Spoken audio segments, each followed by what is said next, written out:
All right, gang, we got J.J. Jones. So do you want to get into TV broadcasting someday? Yeah, that's the goal. Was that your reel that you put out there about a month ago when you guys were doing the ice baths? Mm-hmm. How much fun was that? Oh, I enjoyed it every second of it. Jeremy and Matt Fetter came up with the idea and approached me with it, and I was just like, it's cool. It lets people see the insights of us during camp, and it was something I would really like to do. So at the end of the day, I think it was good for all of us. Did you talk to somebody about, hey, I need to be the guy that does this because this is what I want to do someday, or how did that come about? I've talked to a bunch of people here, and they've seen that this is something I've always wanted to do. I post clips about me broadcasting and stuff all the time, so it was just something that seemed really fitting for me, and I was really blessed and fortunate to be able to have the opportunity to do it. So. You in the J school? Yes. Yes. What do you do? Do you do any writing for the DTH or anything like that? Nah, I don't have time for that. You want to be on a microphone? Yeah, I'll be on the microphone, but that's all outside of football. So. I was going to hunt for a byline. Special to THI. Those first couple games, obviously without Tez, mostly without Nate, the ball kind of spurred around a lot. You got a lot more attention in those games as well. Just kind of what did you think about the way that the ball was able to move, despite maybe not having those two guys? One thing Drake does very well is spreading the ball out evenly to all the receivers, tight ends, running backs. So he always does his job, and I feel like, especially in the receiver room, we have so many weapons from top to bottom. So at the end of the day, we just get the ball to your playmakers, and he was doing his job. And then with Nate and Tez, obviously joining the team, what are some of the things you kind of, learned from there? Obviously, you've been around on this team longer than they have, but what are some of the things that you watched them play that you kind of, taken and brought into your game? From who's talking about? From Tez? From Tez and Nate. Tez and Nate. With both of them, they bring a sense of leadership, and they're both veterans. They've played this game for a long time, and with Tez, his speed and his work ethic is something that everybody in the receiver room can take. And then with Nate, just the way he studies, the way he takes notes, him off the field, just being able to prepare for the games is something that if you look at it from the outside in, it's like when I watch him take notes, he watches film all the time. So just being able to see him do that makes me want to be better and do as much as I can, just like he's doing. Does it feel like at any game, anyone on the team could have a game like Nate had against Minnesota, targeted 21 times, 15 catches, go over 150? Does it feel like you all have that explosive capability right now? Yeah, I feel like it could be anybody, any game. From the receiver room to the tight end room to the running backs. Like, the game against App State, we ran the ball for so many yards, and then this past game we threw the ball. So it just really happens to be any game. It can be anybody. We just have so many weapons on offense this year that I feel like it's hard to contain one primary, either throwing or pass, like throwing or running. It doesn't matter what we do. At the end of the day, someone's gonna go out there and play great. I'm sorry. With that, what did getting Nate back do for the league? What did it do for the way maybe you guys recovered a little bit differently, if at all? Talking about the running game? Well, with getting Nate back with the receivers, Mm-hmm. what did that do for your room? And did you sense that that Minnesota secondary was stressed a little bit more than maybe Apps or South Carolina was? Nate brings that, it's that twitchy factor to the offense. So adding him back into the rotation was something that I feel like we needed. We needed that little spark. But we still got guys in the receiver room right now who are still great players. But just the way Nate played just showed that that's why we brought him here. So he opened up a lot of things. And so let's say team started double teaming Nate, you got a bunch of other receivers who start making plays on their own now. JJ, when the deep post is called now, does that become your baby? Do you get excited when you hear that? I really get excited during any play. Hopefully it comes to me. But with that post, that's something I really like and enjoy running. I enjoy running the post. So. JJ, having the balanced offense that you all have, how much more difficult does that make a defense's job when it seems like you all can really do just about anything against anyone on the line of scrimmage? It definitely makes it hard for the defense because you can't you can't drop 8 because then we're just going to run the ball down your throat. You put 7 people in the box, now we're just going to air it out over your head. So it's definitely harder for teams to schematically prepare for our offense. And I feel like regardless of what you do, this offense is going to find ways to make explosive plays. Do you feel like that's almost like what the next step for this offense was after last year, being more versatile?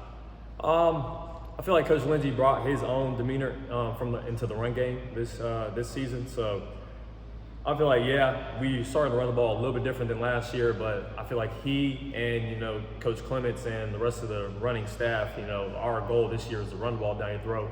And it seems like we've had that stigma of being, you know, a soft team. But this year we wanted to show people that we are tough, a hard-nosed football team that wants to run the ball. So, JJ, when you were talking, you mentioned when you're talking about Nate's, what he brings as a factor, and you said open things up. Like, I mean, is it almost sort of like in basketball when you get, like a basketball team gets one of their better players back, and that does open it up, you know, for other guys? Like, is that sort of what he brought when he was full go this past week? I mean, and could you notice, I don't know, being covered any different when he was out there going off like he was? yeah, definitely, because mainly towards the second half, you could see that the defense was starting to pour a lot more of their attention into Nate. So that opened up, you know, the outside for me, Kobe, Gabo, and Andre.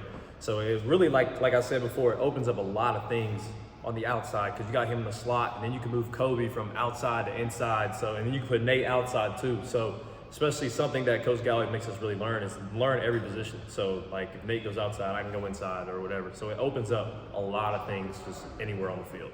Last year before the Georgia State game, Mac was talking about the team bringing its own energy because, you know, you could tell there wasn't going to be a huge crowd there for that game. Is that sort of the message this week? You know, it doesn't seem like it might be a huge crowd at Pitt Saturday night. Is that the message again, bringing your own energy? Yeah, for sure. First road game of the season. Always want to bring that energy. We want to be our crowd. We know not a lot of people are going to be there, so we know Pitt's a hard-nosed football team. We know that they're going to be rough. They're going to be, you know, they're going to play hard. But at the end of the day, we need to play Carolina football, and like that's who we are. We are a tough team. We're going to go out there and, you know, play to our best and, you know, get a job done. So. Drake's is a good runner, obviously, you take the ball and run the ball. From your perspective, you have a little bit of that get down, when you see him running with it, and Mac talks about his competitiveness. I mean, you know, I love Drake. I love seeing him run. I love him being a hard-nosed runner, but, you know, if he can get down, I need to tell him to get down. So.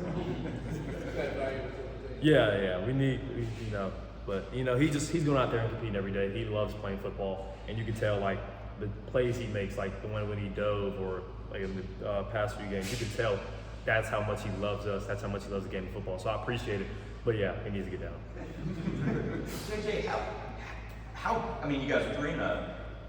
You know, how good do you think you've been, and how much better do you think you can be? You're starting ACC play now, and it sort of takes it to a different level.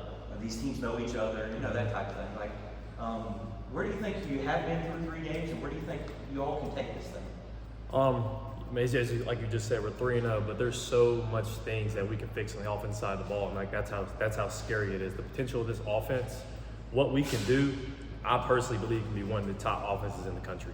There are so many things that we could still correct and still fix, yet we're still going out there scoring points and ending up with the W. So we're finishing games, but like starting ACC play, it means so much more. Now there's no Coastal or Atlantic, so every game means that much more this season. And that's like our main goal this year is to finish games. Last year it seemed like we didn't finish those games that we really needed, but now our emphasis is go in there, finish the game, and show people that UNC is still on top.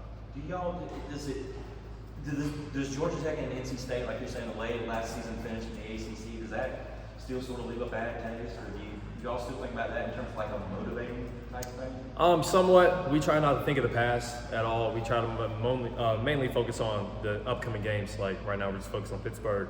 But you know, it definitely leaves a sour taste in your mouth any game that you lose. But especially those 2 games, the way we played, and the way how we just didn't finish those games. We want to make sure that this year we go in and finish those the correct way. JJ, after the game on Saturday, Mac was talking about how Tez Walker was, you know, pretty involved on the sideline. He was you know, coaching a little bit. Can you just kind of describe the presence that he obviously is going through his situation and everything like that? Can you describe the kind of presence that he's had among the team right now? He's just such a motivator, and you can tell he's being a leader. And the way he's handling this situation is amazing. I don't know a lot of people that can handle this the way he is right now. Personally, I believe he's being screwed completely. But at the end of the day, he's going out there and he's still coaching up the young guys. He's helping me out. He's still watching film. He's still a part of the team. And when we see that, we know like we're playing for a bigger purpose, you know. So being able to see him out there and seeing him still in a good attitude and in a good mood, like it really helps out motivate the rest of the team. And like I really enjoy seeing that. And I told him like I'm here for you, anything you need. So it's good to see him happy with a good attitude. Did you see him coaching one day just the way that he's been? I was going to ask Paulo, could you see him coaching one day just kind of the way that he's been approaching everything? Yeah, definitely. Just the way he approaches the game of football, you can tell that he really enjoys the game and he knows a lot about it, and he just loves helping other people. And that's a big attribute that Tez can bring to the team. What was his reaction to the chant? I mean, I saw him. He was waving the towel, for a little bit. Like, do you feel like that meant a lot to him? Obviously. Definitely, because you could tell like our fan base is rallied behind Tez, and there's so many people outside of UNC that really are behind him, and we just want him to understand like we support him 100%. It's not just the football team. It's not just North Carolina. It's not just the East, Southeast. There's people on the West Coast, all over the world who support Tez and want to make sure that we understand his situation and like we're all behind him. So at the end of the day, I think it was a really nice chant, and I don't know. I think it was really good for him. Great for his morale. All right. Great stuff, JJ. Appreciate it, man.